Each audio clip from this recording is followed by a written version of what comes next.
baiklah kita akan memulai pelajaran kita. Tema 1, indahnya kebersamaan. Subtema 1, keberagaman budaya bangsaku. Yang pertama kali kita bahas adalah pelajaran Bahasa Indonesia KD 3.1. Nah, Ibu semua, Ibu harapkan sekarang anak Ibu memegang buku LKS-nya, kemudian membuka halaman 4. Halaman 4 ini kita bisa melihat ada sebuah paragraf tentang karnaval. Ayo anak Ibu semua untuk melihat bukunya. Kemudian di paragraf ini kita dituntut untuk menentukan gagasan utamanya dan gagasan penjelasnya. Nah, apa itu gagasan utama? Gagasan utama adalah gagasan yang menjadi dasar pengembang dalam sebuah paragraf. Jadi pokok atau inti dari sebuah gagasan utama ada di dalam paragraf harus kita tentukan. Bagaimana kita menentukannya? Biasanya gagasan utama ini bisa kita dapatkan di awal paragraf atau awal kalimat sebuah paragraf atau di akhir kalimat sebuah paragraf. Jadi bisa saja gagasan utama ini letaknya di awal ataupun di akhir sebuah paragraf. Nah, guna gagasan utama ini adalah sebagai ide pokok. Kemudian kita diminta juga untuk menentukan gagasan penjelas. Gagasan penjelas ini gunanya untuk menjelaskan hal yang dibahas dari gagasan utama. Ini lebih rinci, gagasan penjelas ini lebih rinci, sedangkan ini gagasan utama lebih umum. Selanjutnya kita memasuki pelajaran IPS KD 3.2. Nah, Indonesia memiliki banyak keberagaman yang tersebar dari Sabang sampai Merauke. Oh ya, Sabang kita berada di Aceh, sedangkan Merauke kita ada di Papua. Nah, Indonesia memiliki keragaman sosial dan budaya. Manusia adalah makhluk sosial. Makhluk sosial artinya adalah manusia tidak bisa hidup sendiri di dunia ini. Manusia membutuhkan bantuan orang lain. Ingat, manusia adalah makhluk sosial. Manusia tidak bisa hidup sendiri. Manusia membutuhkan bantuan orang lain. Nah, macam-macam keberagaman yang terdapat di Indonesia.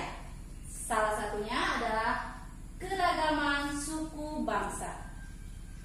Apa itu suku bangsa? Suku bangsa adalah sekelompok manusia yang tinggal di satu tempat dan memiliki ciri khas sifat yang sama.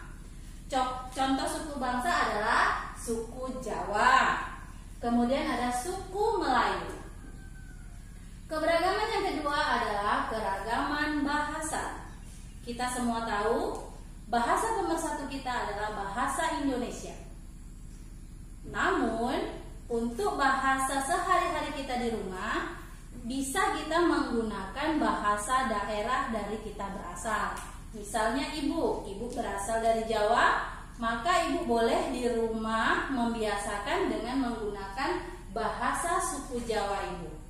Apa gunanya? Gunanya ibu ada untuk melestarikan bahasa suku dari ibu itu sendiri. Yang ketiga, keragaman rumah adat. Rumah adat, contohnya rumah adat Jawa, namanya adalah joglo. Kalau rumah adat Minang, namanya rumah gadang. Kalau rumah adat Papua, namanya honai. Karena kita tinggal di Riau, kita harus tahu rumah adat kita. Rumah adat daerah Riau adalah Selaso Jatuh Kembar.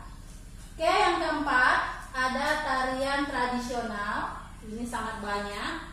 Dari Sabang sampai Merauke banyak terdapat tarian-tarian tradisional. Yang kelima ada pakaian adat. Nah, ini bisa kita lihat kalau acara pernikahan. Bagaimana pakaian orang Batak menikah, pakaian adatnya, bagaimana orang Jawanya, bagaimana orang Melayunya. Ini bisa kita lihat langsung pada saat acara pernikahan.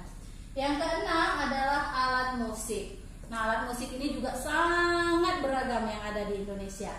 Nah, dan lain-lainnya. Selanjutnya pelajaran IPA KD 3.6. Nah, di pelajaran IPA ini kita membahas tentang macam-macam bunyi. Nah, berhubung kita memiliki banyak keberagaman tadi, salah satunya adalah keberagaman alat musik. Nah, alat musik yang ada di Indonesia ini sangat beragam bunyinya dan cara memainkannya. Contohnya, alat musik tradisional yang pertama adalah saluang. Saluang ini biar bisa mengeluarkan suara. Ini gambarnya ada di halaman 8. Ini saluang. Cara memainkannya dengan ditiup. Nah, saluang ini berasal dari daerah Sumatera Barat. Yang kedua adalah tehyan. Cara mainkannya digesek. Tehyan ini berasal dari Betawi. Selanjutnya angklung. Angklung ini adalah alat musik yang sudah mendunia, dikenal di mana-mana. Nah, cara memainkan alat musik angklung adalah digetarkan atau digoyang. Nah, angklung ini berasal dari Jawa Barat. Yang keempat ada gamelan. Cara mainkannya dipukul. Kelima ada tifa. Cara mainkannya ditiup. Ada sasando, dipetik. Fu ditiup, kolintang dipukul, dan kecapi dipetik juga. Nah, alat-alat musik ini semuanya mengeluarkan suara atau bunyi. Nah, untuk kita ketahui, bunyi dibagi menjadi 3 bagian. Yang pertama ada bunyi infrasonik. Yang kedua ada bunyi audiosonik. Yang ketiga ada bunyi ultrasonik. Bunyi infrasonik itu berkisar di bawah 20 Hz. Manusia tidak bisa mendengarkannya karena bunyinya terlalu halus dan kecil. Nah, bunyi infrasonik ini hanya bisa didengar oleh hewan-hewan seperti semut, belalang, jangkrik. Nah, itu dia ayam, itu bisa mendengarkan bunyi infrasonik. Sedangkan audiosonik itu bunyinya berkisaran di 20 Hz sampai 20.000 Hz. Nah, bunyi inilah yang bisa kita dengarkan. Jadi setiap bunyi yang bisa kita dengarkan disebut dengan audiosonik. Dan yang ketiga adalah bunyi ultrasonik. Ultrasonik ini bunyinya di kisaran di atas 20.000 Hz. Nah, bunyi ini hanya bisa didengar oleh kelelawar, lumba-lumba ataupun ikan paus. Pembelajaran kita kali ini kita telah selesai pembelajaran 1, tema 1, subtema 1. Selanjutnya Ibu akan memberikan tugas kepada anak-anak Ibu semua. Assalamualaikum warahmatullahi wabarakatuh.